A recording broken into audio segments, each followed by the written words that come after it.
We are here with Charles Harris, who's playing Ebenezer Scrooge, and Gemma Ashley, who's playing Jacob Marley in the Glendale University production of A Christmas Carol.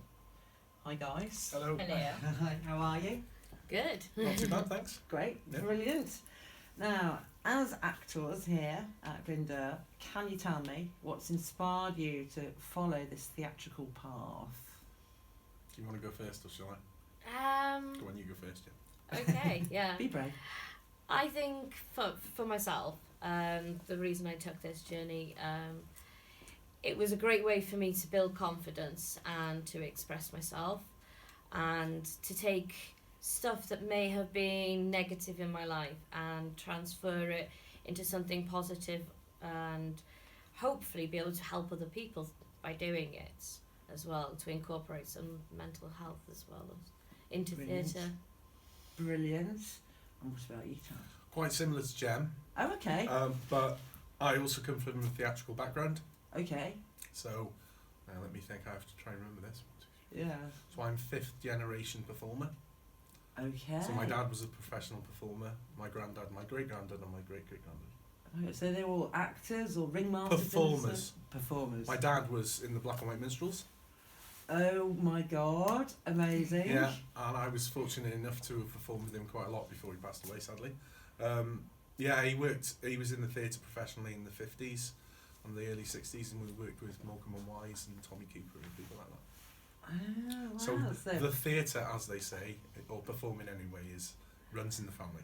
You weren't going to come out and be an engineer? Not really, were you? no. No, wasn't No. on the cards. But I've had a sort of meandering journey to get to where I am now as well. So Well, the meandering's kind of adding to Yeah. it, isn't it? Life Yeah, experience, absolutely. I guess. I think you definitely need life experience to be an actor because, as I said, it's one thing to kind of do a movement, but you need something to back up that movement, to put some more soul into it, to bring it more alive onto screen or onto stage. Yeah, you Definitely. need to be able to express that you have that understanding and empathy, don't you? Yeah. Especially, I mean, you can even do it with radio as well, because people can't see your face or your body, you need to be able to hear that emotion in the voice as well. Wow. Yeah, very, Yeah. very true. Very, very true. Voices for radio, faces for TV, that kind of thing. And you guys have got both. Yeah, Yeah. I've been on radio as well. So yeah. See? Brilliant, brilliant. So I guess your family and friends, this wasn't a big surprise to them, No, not you really. choosing this path. No.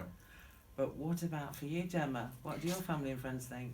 It was kind of a split decision. I mean, there were some of my family who were really supportive and were quite excited and thought, well, Jem, you've always been a little drama queen. You be a natural, it's fine, just be yourself. And then there was the others where it's like, but you were always so good at psychology. Why don't you become a psychologist? So now I like to see it that the theatre and what I'm going to do in the future is to incorporate both of those. Yeah. So that way it's not just acting, I can help people with different disabilities, whether it be physically or mentally, and be able to build confidence and help them to, get over different things. Okay. So these insights that you've got personally, how have those contributed to your interpretations of your roles in this production? Do you That's a wry want to go smile. first on this one? Go on, you No, go go on, you can carry on. I think it's quite difficult.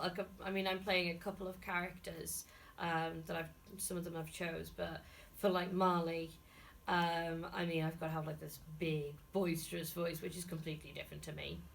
Joke. And then there's some of them where I've become like this little devil woman, and the whole body moves, and yeah. Oh, that's the quite sensuous character interpretation yeah. that we've seen. Yeah, it Right. takes a lot to kind of put that emotion and do those, yeah. Yeah.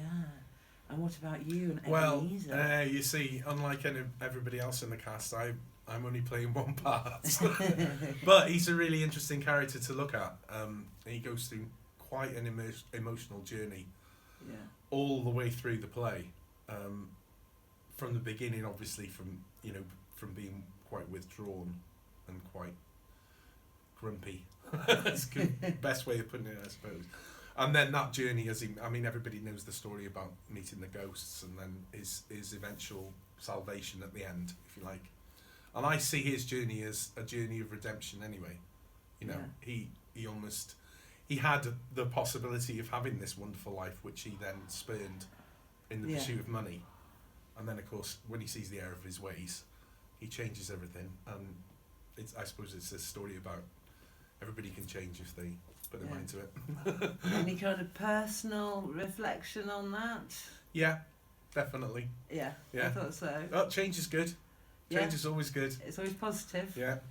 You know, we Definitely. go from here to here for a reason, don't we? Yeah, absolutely. If we keep doing the same things we did, we'll always get the same results. So. Okay, brilliant. So, your particular driving force. It's an interesting piece to look at because obviously you look at the story and you think, well, actually, it's Scrooge's story, which on the one hand it is. Yeah. But on the other hand, the way that we've decided to put it together is that it's also very much driven by the ensemble cast as well. Yes. Yeah, so you have like the interaction between Scrooge and with Mally, and then with the other ghosts. But while that goes on, really during that section of the play, it's really about the other characters and the other play, the other ensemble characters. And Scrooge, whilst is present, isn't really involved in what's going on. Right. Yes. So it's about the ensemble cast. And also to get that message across Yeah. to the audience, but not in a cheesy way. It's more naturalistic. That that if we're all do bad things or we don't think about other people in less fortunate than ourselves, then what can happen, and maybe we need to make a change for the positive. But obviously we're not doing it in a preachy sort of way. Okay. No, that's brilliant. That's brilliant, and it's certainly going to appeal to from primary school children right through to their great-great-grandparents, and it's a great lesson for everybody to either remember or to take on board, which is the joy of this production. Yeah. Yes. Yeah. And of course, Scrooge, is presented as an old man. So the idea being that it doesn't matter how old you are, it's never too late to change. I know some very, very young Scrooges, obviously roughly about my age. Although actually, if you look at it historically, 1840s, he probably wasn't that old. No. Probably in his 30s. Not by our standards. These days people live to 100. don't really get old. That's the other thing as well. As you get into your 60s and your 70s, and you can still be quite young. Botox, Juvederm, all of that helps. sort of thing. Yeah, I was thinking more of an internal youth rather than. I think an I was with external you youth. on the lots of money, maybe a couple of shaping, lifting, pulling. Bounce pants, the fishhook surgery, all in for that. How lovely said fish. Delightful. Oh yeah, absolutely. Well, guys, thank you so much for this insight into what is going to be a wonderful production, Hopefully. and we just know that it's going to be marvellous entertainment for all the family. Thank you. Thank It you. is. Thanks. Thank you very much.